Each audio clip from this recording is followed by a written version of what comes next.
the unknown change makers. It is communication to raise resources, and basically raise resources from individuals. Because companies want their name on something. They can't put your name on everything. Companies are not giving so much to the social sector. The government is not in favor of the social sector. It says nothing about the importance. So we have to go to people. We have to learn to communicate to people. But again, nobody will give us money for that. So what do? Because we need access in the sector to, let's call it marketing help or communications help. We have to find people who can write, copy, to start using those terms, marketing information, impact of our work, and we have to know people who can put it onto social media, use technology, and we have to learn the skills to be in touch with not just grant makers but with individuals. And that's not an easy ask. But where do you even start with that? One of the things that has been very strong in my mind for many years now is we must build databases which can help us communicate to friends and well-wishers.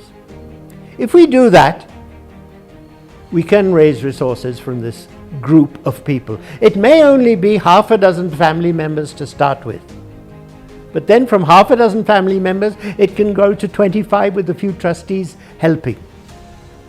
From 25, it can grow. And we've many examples over the years now of organizations which have started with a very small group of people beginning to raise very considerable sums of money, largely from individuals. And to give you another kind of example, which everybody may know in India, that is the extraordinary growth of CRY, which started with 5 college students sitting around a table in Bombay, putting 10 rupees each on the table. Now it's a national organization supporting children. Some of the big organizations have done it. Many of the small organizations have done it at a smaller level. But still, overall, the sector is nervous about, or not committing itself to, because it does require a commitment. It requires the chief executive to get the staff alongside the board to endorse the idea that they must communicate what they're doing to the Indian public. Look, if you get international donations and you've got your FCRA, fine.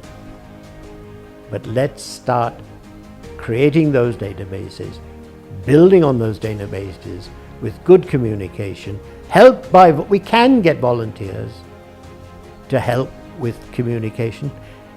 If we can gradually find ways of putting funds aside, and if you work in an organization, you sort of know how to do that. Put money aside to employ a communicator, put money aside to employ a database person to concentrate on the database and build up from there. So now with many of us confined to our homes,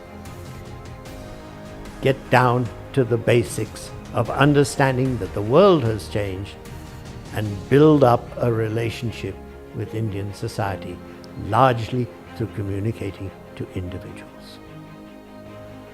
Thank you. That was Mare CULSHAW. So I'll be back again. Until then, be safe, be in touch. Bye.